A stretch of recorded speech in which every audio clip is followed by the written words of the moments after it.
Tonight, a critical breakthrough in the investigation into the disappearance of Russell Hill and Carol Clay.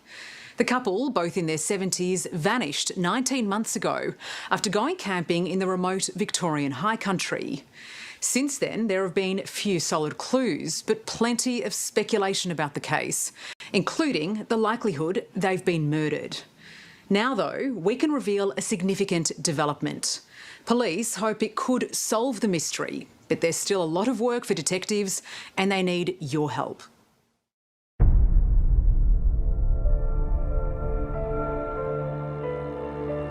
Victoria's high country is as rugged as it is spectacular.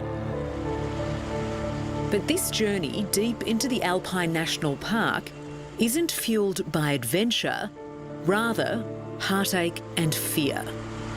I knew it was going to be hard to come here, but I wanted to, so I'm glad that I have.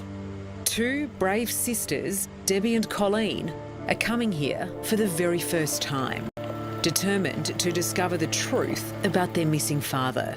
I'm mostly feeling sad. Even if it means facing their greatest fear, confirmation he's been murdered. That's the main reason we're doing all this, to try and help find out what happened. Every now and then it does just pop in your mind as oh, that's right, that's not a dream, that was real. We're really in this situation and it just never ends. Yeah, this is your reality, isn't it? Yeah. Yeah, actually, it's like a living nightmare. And without knowing what happened or finding a body, I feel like there's always that little glimmer of hope that he might come back. And yeah.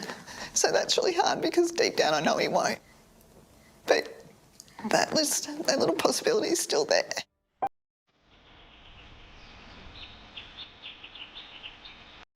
Debbie and Colleen's dad, Russell Hill, loved it here in Wonnangatta. Last March, he left home and travelled to his favourite campsite in this valley. Nothing unusual in that, except what his wife Robin and daughters didn't know was he had a companion on this trip, Carol Clay. Within hours of arriving, they disappeared. There's nothing. There's not a trace of Russell and Carol at all. They've just vanished into nowhere. What has happened to the pair is a mystery that's captivated the nation and stumped police ever since. It's like a needle in a haystack. It's a needle in a hayfield. So these are the cameras that... Yeah, there's one or two.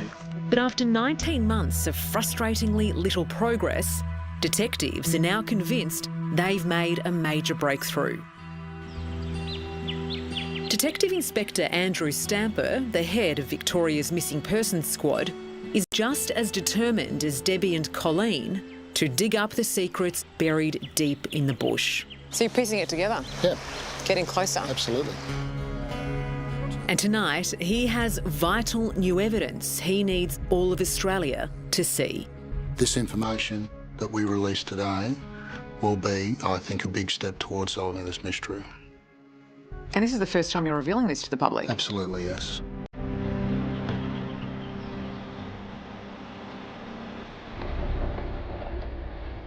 One of the attractions of Wonnangatta is how difficult it is to get to. This is very rugged terrain. That's an understatement. It's clear that anyone driving along this road would have to know what they're doing. It's a very remote area. There is no reception and very few people passing through. It's why Russell liked coming here. An experienced bushman, he was happy to go off-grid for days, even weeks at a time. The only contact he needed with the outside world came through his high-frequency radio. He was quite the outdoors man, wasn't he? Oh, yeah, definitely. Yeah, but he liked being out in nature and loved it. Pretty confident he was going to be okay out there? Yeah. Oh, yeah. Well, he always was. He always went. He always came back. Yep. He might not always know when he's going to come back, but he always would.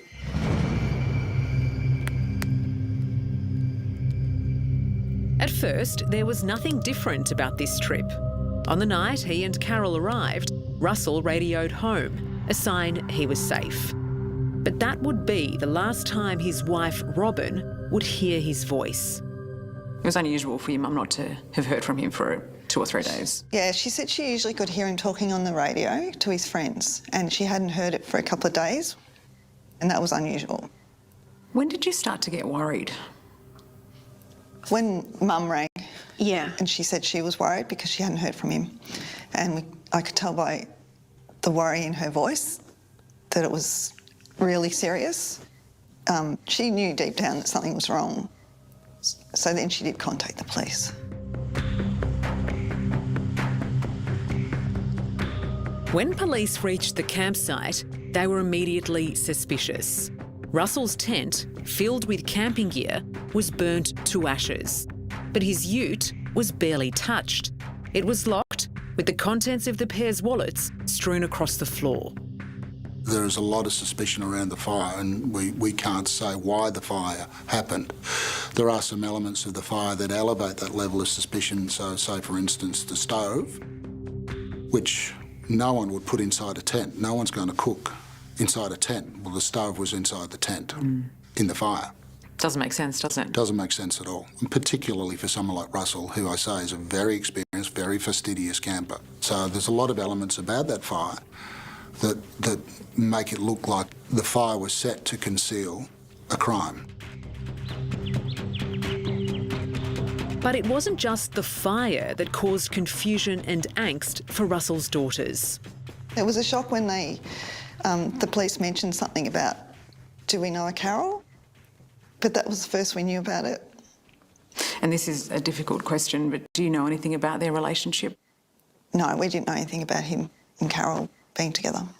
In a way, when we did first find out he wasn't on his own, it was a little bit comforting. You know, having someone go missing and potentially burnt on their own, like how bad would that be? But it is a little nicer knowing that he wasn't on his own. How's your mum? How's she been through all this? It's been really hard on Mum. Yeah, the hardest on her. Yeah, because not only losing her husband, but also all the talk about Carol. And so she's got both. She's lost her husband and she's grieving the loss of her relationship. And so it's been very hard for her to get through both.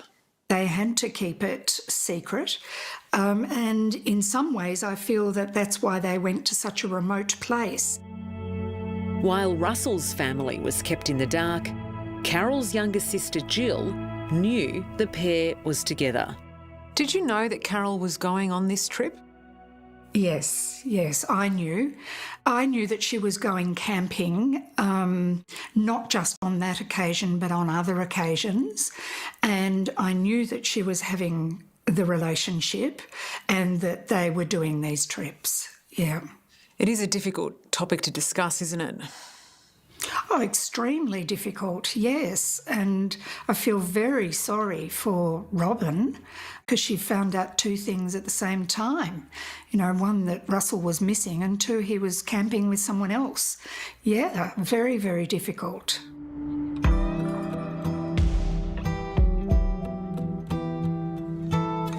Even after all this time, Jill still finds it hard to accept Carol's disappearance. She says her sister was a valued member of the Country Women's Association, a kind and generous woman who cared deeply about her family and community. She was a big person. She had a big laugh, she had a big smile, and she laughed uproariously. She was in for a sense of fun no matter what was going on. And as a consequence of that, you know, it's like there's a big black spot. It's one you can't fill. It's one that can't be filled. Do you think there's any chance Carol is still alive? There is this tiny little glimmer that both Carol and Russell could still be alive, but my heart tells me they're not.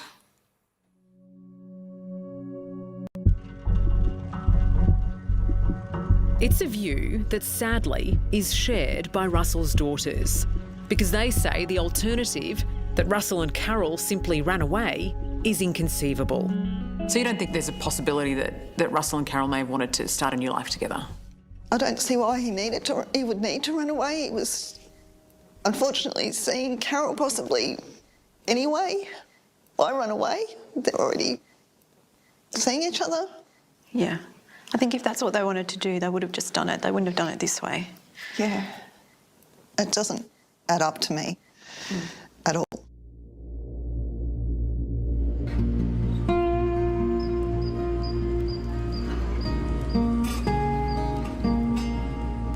Wonnangatta, it's such a rugged, challenging environment. You know, we've got rivers, it's really difficult terrain, the environment, the climate.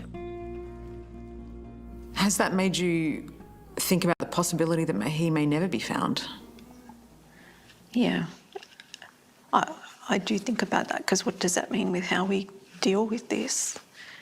All of us. It's just like, there's no closure or anything. The sheer isolation of this region is as appealing as it is unnerving. It may be dead quiet, but chances are if I were to scream, nobody would hear me. In this expansive, dense terrain, it's no wonder police have struggled to find clues, let alone the bodies of Russell and Carol. Yet with so many questions unanswered, detectives are certain about one fact, that the campers met with foul play. So you are after a killer? Yeah. Are you closing in on that killer? Yeah. You think you know who it is?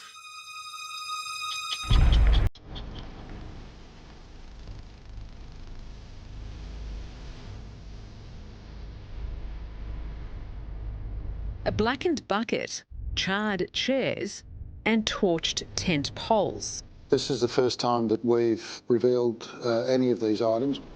These are some of the few mangled possessions recovered from a burnt-out camping ground that's now become the site of one of the nation's most baffling crimes. What doesn't add up for you here? It would appear that items have been placed inside the tent. And what does this evidence tell you about what may have happened that night? Potentially someone was trying to cover their tracks.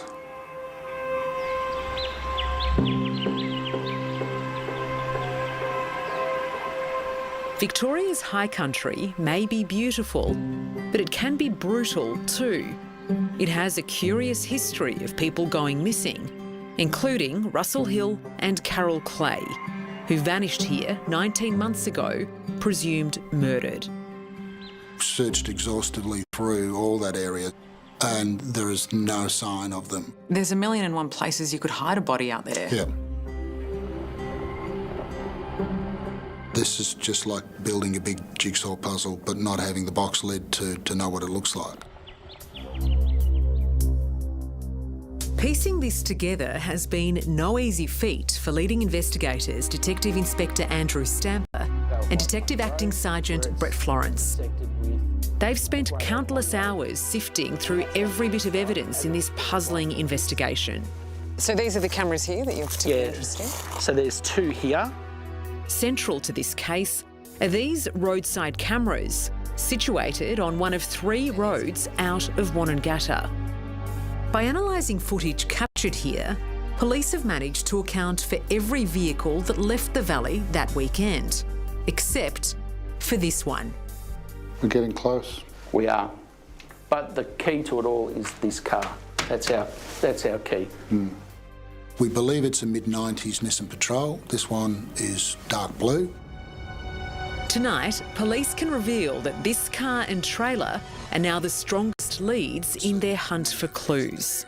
It's got the roof rack, the side steps, obviously the off-road tyres and the bull bar. It has a trailer on it, which is a fairly standard trailer, but the wheels are off-road wheels. On the night Russell and Carol disappeared, witnesses saw a vehicle that matched this description parked near the campsite, then heard it leaving around midnight before getting caught on a closed road.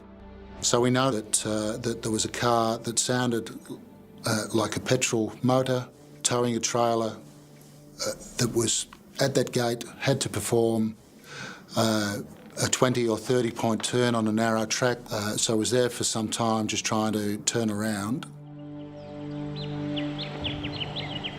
So this is the last known whereabouts of Russell and Carol. Yeah, so this is one of the best campsites in the Wonnangatta Valley. Being here, Detective Inspector Stamper is finally able to put the pieces together. Russell and Carol were just over there. We've never really been able to work out why Russell wouldn't have come in here when it has such good access to the river. It's a more secluded spot. And one thing that's always occurred to us is that there could have already been somebody in here. Adding weight to this theory is the startling revelation that the car and trailer in question was seen close to this very spot. Well, we have a sighting of a dark blue four-wheel drive in this area at the time that Russell and Carol were camping here. Really? And also a sighting of a dark blue four-wheel drive at the toilet block just behind you over here as well. And is that the same car that was captured on cameras on the Great Alpine Road that you're Quite looking potentially, yeah. Quite potentially, yeah. at? So this same car's now been sighted 3 times? Yeah. Well, the description is all the same and it's all within the same time frame. Detective Inspector Stamper believes there may have been an altercation between the campers which turned deadly, and that the killer could then have used the trailer to move the bodies of Russell and Carol to another part of the valley before taking off. My belief is that this was not a planned or premeditated attack. It was something that happened quickly, which would probably mean that whoever did it would have acted quickly in trying to conceal them. The person that carried out this is probably just an ordinary member of the community who's operating in a normal job, but carrying this significant load on their mind. It's difficult each day, really. It's with you all the time. And it's that issue of not being able to put it down that is the problem with someone who's gone missing, that you've never got a resolution. You've just got to keep on holding it and holding it. Among those desperate for answers is Carol's younger sister, Jill. Do you worry that you may never know what happened to your sister? Absolutely. Absolutely. Yeah, it would be a completely unresolved thing that I would take to my grave. So you really are hanging your hopes on this breakthrough that police believe they've made? Absolutely, yeah. Her anguish is shared by Russell's daughters Colleen and Debbie. But being here for the first time is helping them feel close to him. To think that he could be sort of watching us is maybe a good thing. Yep. And it's, if he is buried somewhere here, he'd love it. He'd love to be here forever. Yeah. For now, all Jill and Debbie and Colleen can do is hope that the person behind the wheel of this car that night is found. Might be getting a little bit closer by the sounds of things. I really hope so. Yeah, I do too. And if someone watching this knows what happened, what do you want them to know? Oh, I don't understand. If you knew what happened, why you wouldn't say something. Yeah. Surely your conscience is telling you that you need to speak up. Don't keep it a secret when you know and you can make a difference. Even if it's only a tiny thing, even if you only have a slight suspicion of something that you know, you need to come forward and tell the police so both our families can put this to rest. Detective Inspector Andrew Stamper knows police are close, but they're counting on the public to help finally crack this case. If we identify that vehicle and the driver of that vehicle, we could solve this mystery. Really, you're that confident? Absolutely, yeah.